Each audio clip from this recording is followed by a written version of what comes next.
Well, welcome back to the Ole Buck Ranch, and it's peach time, and getting ready to make some peach wine. So that's the project for this week. Actually, it's going to take a month or so to make it, but get started today. Lisa went out and picked a bunch of peaches off our trees and cut them up into little bite-sized chunks so that we can start the wine. So I just want to get a quick video and show you how to make peach wine. The last couple of years it's turned out really good, so I'm hoping the same for this year. It's a little different every year. That's okay. So hope you enjoy the video. And here we go. To start out, I'm just going to put the peaches in the 5-gallon bucket, and it's 13.5 pounds of diced peaches. And I'm going to post a link to the recipe that I'm using for the video, but I just wanted to show you what we do initially. And I'm going to go out and get some water, and then we'll get it started here. Pretty cool.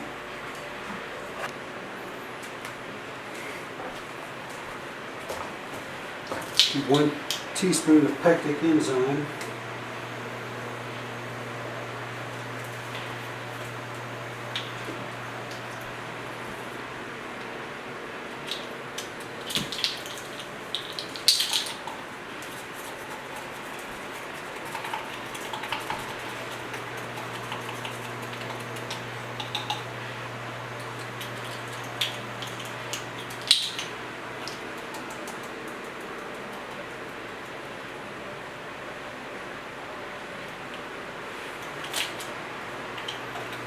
Okay, 2.5 tablespoons of acid bleed.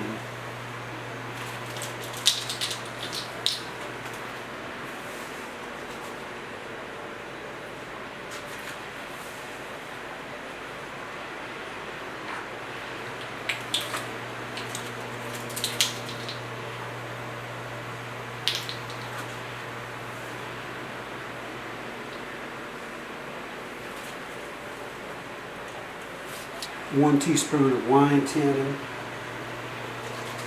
So I got some powdered wine tannin and some liquid wine tannin. So I think I'm going to use the liquid. 1 teaspoon.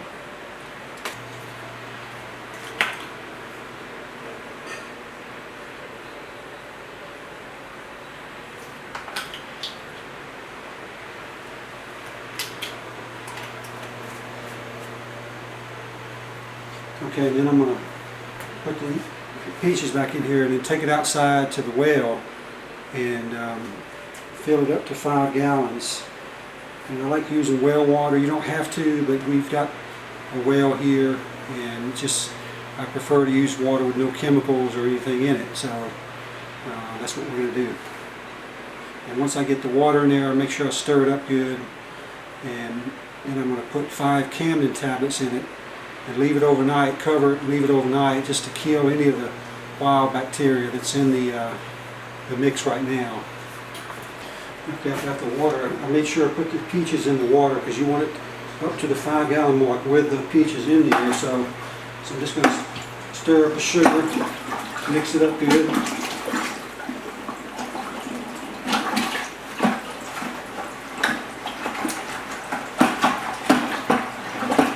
Just mixing all the ingredients up real good before I put the Camden tablets in it.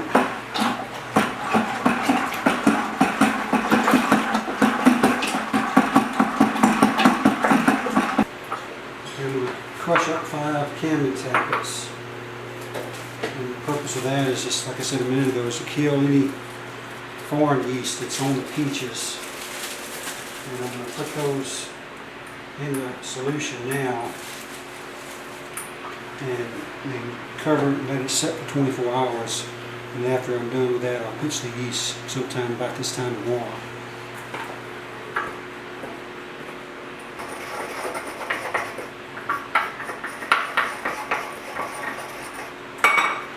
It's nice if you've got a mortar and pestle, but if you don't, you can just take 2 spoons and crush the tablets in between the spoons. It works just as good.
Just want to punch it down and make sure that all the peaches get covered. Just want to make sure before you cover it up, just punch it all down. Make sure all the peaches are down in the solution.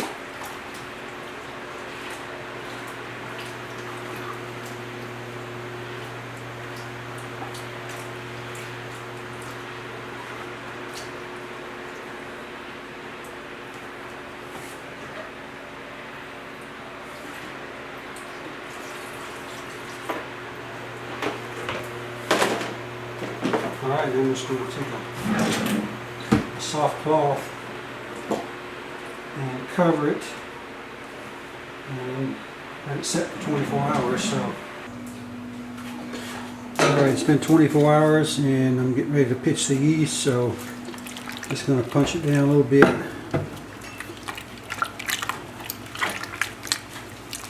Looks like the fruits got all down into the liquid, so that's good.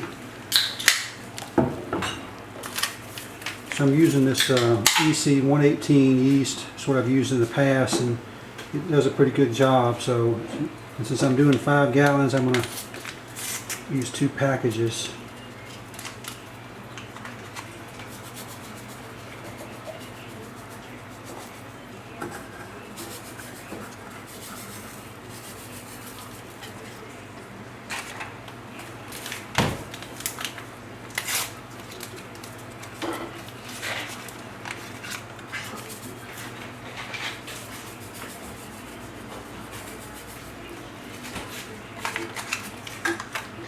Alright, just going to punch it down a little bit.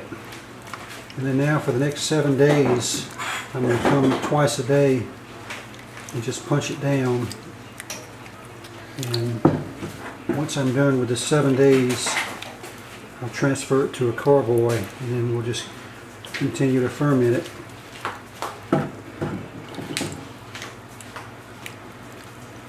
So now the magic begins.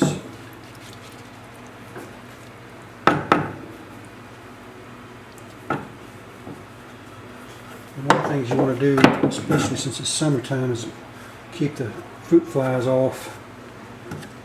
You know, they're going to come, but you just want to make sure you don't let any of them get inside the solution. Alright, I've got my secondary tank ready, and I'm going to just pull this strainer bag off. I try not to make a mess, but that's almost impossible. And what I'm going to do is I'm going to pull this out and put it inside the other bucket. Get it off a little bit first. And I'm just going to squeeze the heck out of this until I can get as much of the juice from the actual fruit out of there as I can.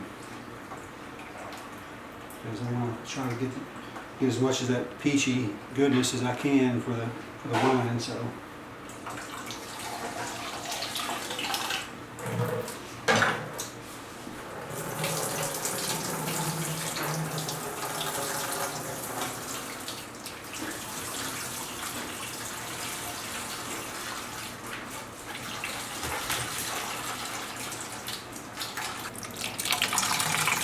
You got to be careful when you're squeezing it, because you know there will be some of the pulp will squeeze through if you go too hard. So you just want to try to squeeze it and get most of the moisture out as much as you can anyway.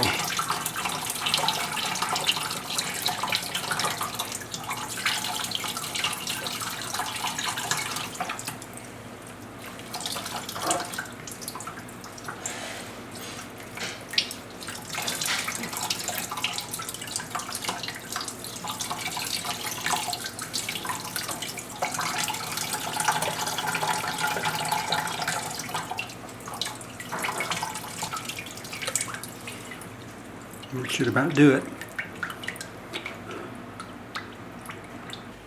Alright, now I'm going to pour the rest of this off into the secondary fermenter. And I've got a real fine wine strainer, because there's probably going to be a little bit of yeast sediment and pulp and stuff in here. You want to get as much of that out as you can. You're not going to be able to get it all, but just You're going to do the best you can.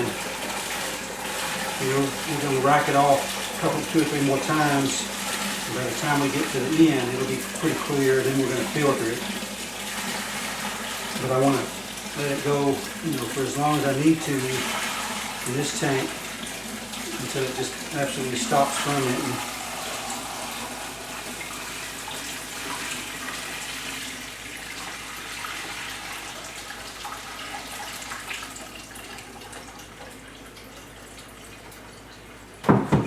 Alright, so we'll let that drain down and then make sure I top off my bucket to 5 gallons and put the top on, and we'll be ready to go for a couple more weeks probably.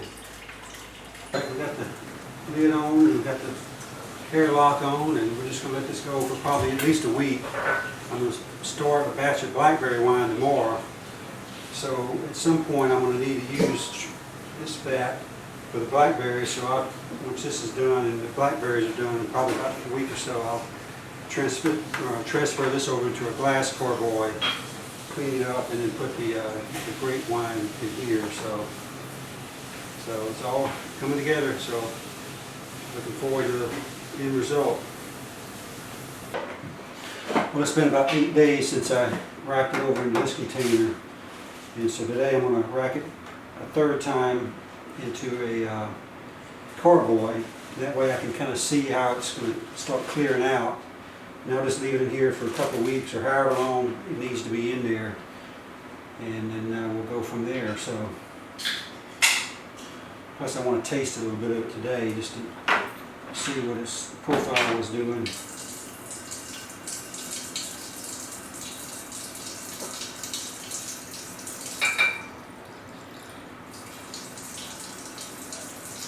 It's always got a real nice peachy flavor, or smell I should say. A little bit of alcohol, a little warm I guess, but usually that settles out.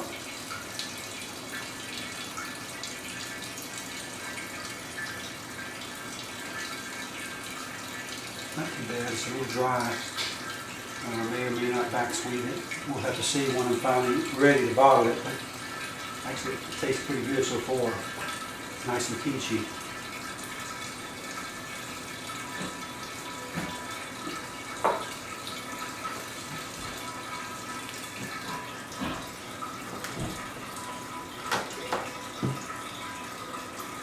And the next thing I'm going to do is I'm going to have to reuse this for the blackberry wine, so I'll probably rack that over too, either today or tomorrow.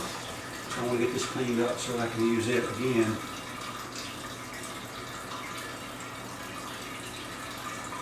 Nice color. I think so far so good.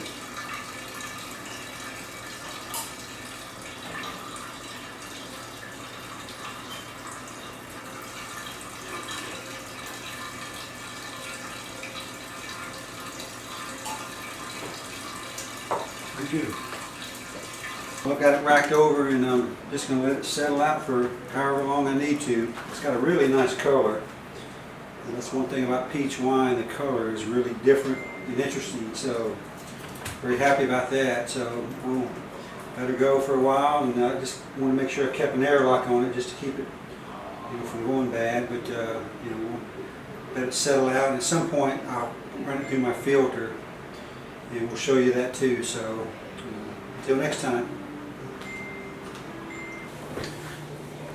Well, it's bottling day for the peach wine. It's been, I don't know, probably about 3 or 4 months since we started it. And just for the sake of time, I didn't video all the racks when I re-racked it. So I actually wound up racking it over like 3 or 4 times. And I just wanted to make sure I got it as clear as possible before we bottle it. And before we bottle it, I'm going to filter the wine, and then we'll bottle it and it'll be ready to go. So that's what we're going to do today. So here we go.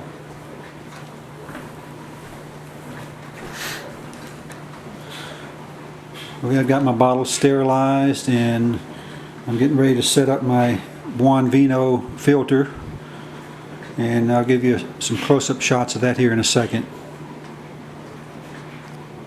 But the Buon Vino filter system uses these fiberboard filters, and they come in 3 different, filtration sizes. This is the coarse one. You could get away, depending on how much you racked over and how much the wine settled, starting out with a number 2.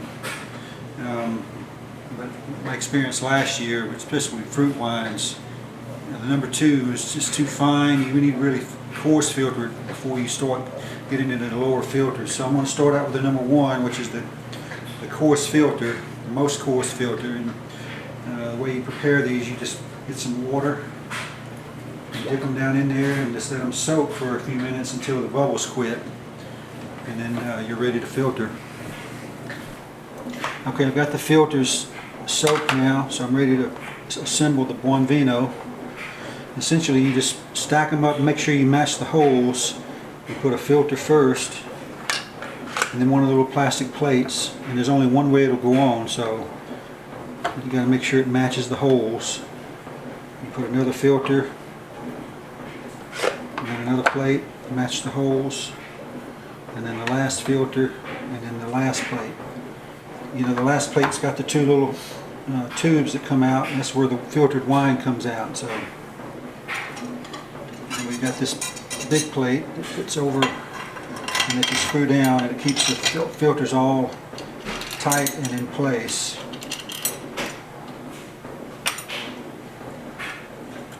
So it's nice and snug,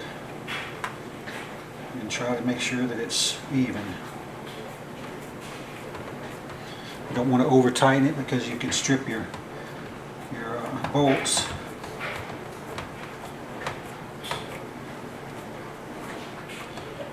Okay, I think that's it. And you can see there's water coming out. That's from the squeezing the water out of the filters. Okay, just to finish assembly, you put this little 6-inch tube on the outward flow of the pump, like this. And then it goes on the inlet tube here on the plates. So that's how the wine gets from the carboy through the pump into the filter. And then finally you put this tube here on the top, and that's where the filtered wine comes out into your bucket. And there's also this tube here, which is an overflow tube. And typically what I do is I'll just put that down in the bucket, and whatever overflows will filter down in the bucket, and I'm going to refilter it anyway. It's just not a big deal. But I'm also using this cookie sheet because one of the things I discovered last year is that there will be overflow and it will leak. So you want to make sure you have something down under the pump to capture all the leakage. So that's what that's for. And one thing to keep in mind is when you first start filtering, it's going to push the water out first, and it's going to be clear when it first comes out. So what you want to do is you want to put this over in the sink and just let it run until it clears, or until you can see the wine coming out, and then you put it over in your bucket. So that's what we're going to do now.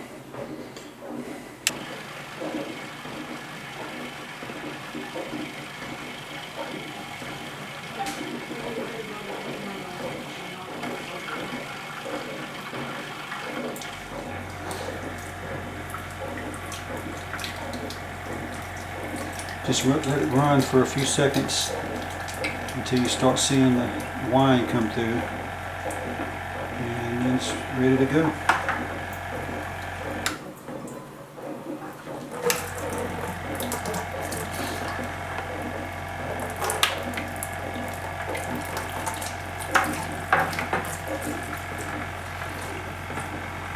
Do pretty good right now, but one of the things I've noticed from experience that if there's any sediment in the wine, it's going to stop your filters up fairly quickly.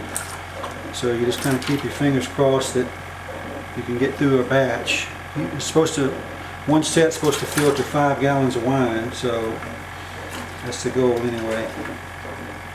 It's just one of the things I just forgot from last year is you want to keep the siphon at about the same level as your pump, and that way it creates a siphon a lot quicker.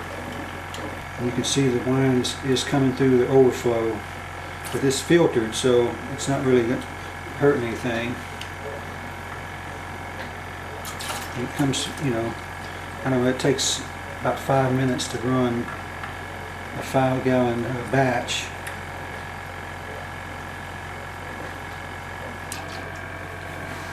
Just lift that tube up and I'll show how it's coming out. It comes out at a pretty good rate, so it takes, you know, 4 or 5 minutes to run a 5-gallon carboy through it. And it's assuming you don't get clogged up, because the filters, like I said before, only are good for one 5-gallon batch. And if you've got sediment in your wine, you won't get through one run of the filters before it stops. So far it's doing pretty good.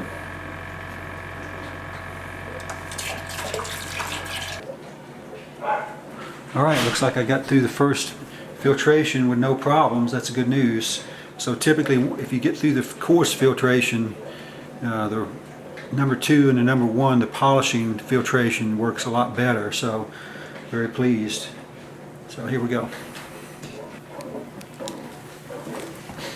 Alright, next we're going to run it through the number 2. It's the same thing. You want to soak the filters in water until they're nice and soaked. And then I'm going to take these apart and discard these other filters. They only are good for one run, so you just have to get rid of them once you're done. You know, I've got like 3 or 4 different batches of wine we're going to be filtering, so I actually found on Amazon they sell these filters in packs of 10. There's 3 per pack. And it wound up being a pretty good deal, so that's just something to keep in mind if you're going to use this system.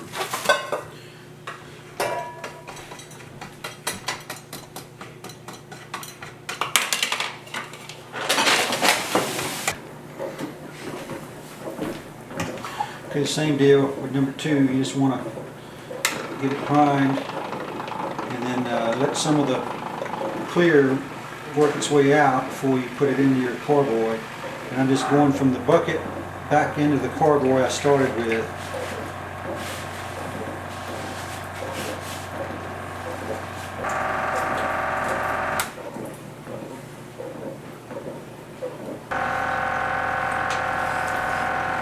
Alright, it's filtering real nicely.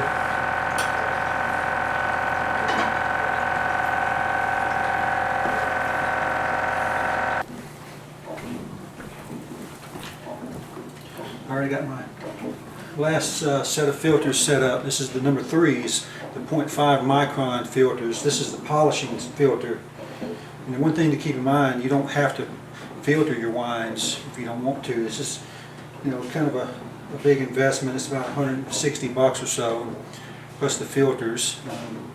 But it gives you some advantages. One, it filters out all the sediment and all the yeast, leftover yeast that, you know, might cause problems once you bottle it. So that's probably the biggest advantage. And then the other thing is it just really gives you a professional, polished look to your wine, and that's what I like. And so that's why I filter. And so we're just going to run the last filtration in, and we'll bottle. It's just, you know, keep in mind that it is kind of a hassle. At times you can see where this thing will flip over pretty easy. It is messy, you know, but I believe the end results are worth the effort. So that's what we do. All right, we're done filtering, getting ready to bottle now, but just wanted to show you a before and after shot of what the wine looked like before it was filtered. That was after the last rack. And then here, the filtered wine after we ran it through all 3 sets, and you can tell a pretty amazing difference. This is really nice and polished and clear, and it just looks great. So that's why we filter. All right, on to bottling now.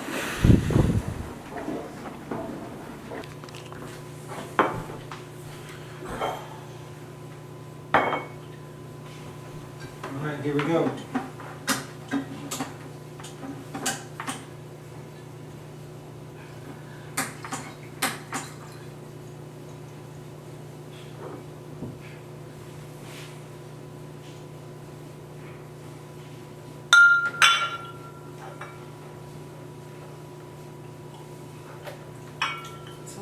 much in there. That's okay. Just set it on right in there, whatever.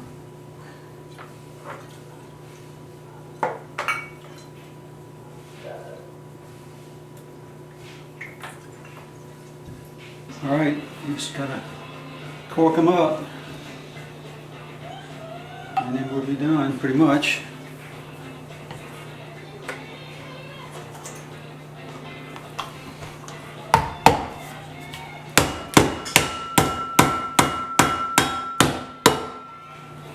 It's going a lot easier.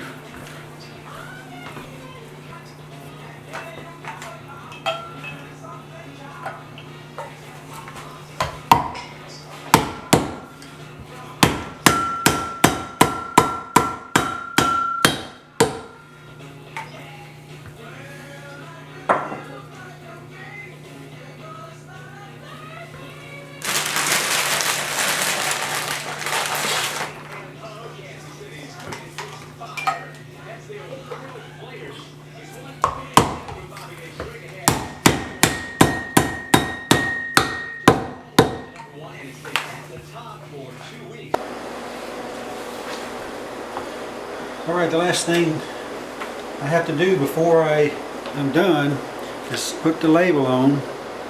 And this is kind of a homemade label that we designed, and you know, it's got a picture of me and Lisa and in our lab Margot.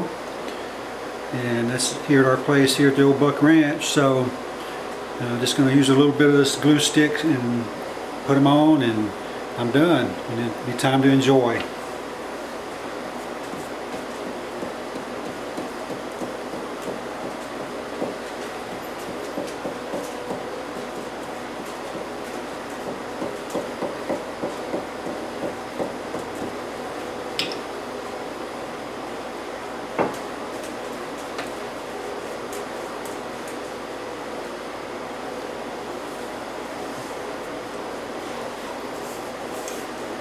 It actually sticks pretty good, but the good thing about using the glue stick is that when you want to reuse the bottle, it's really easy to get the labels off, so big plus.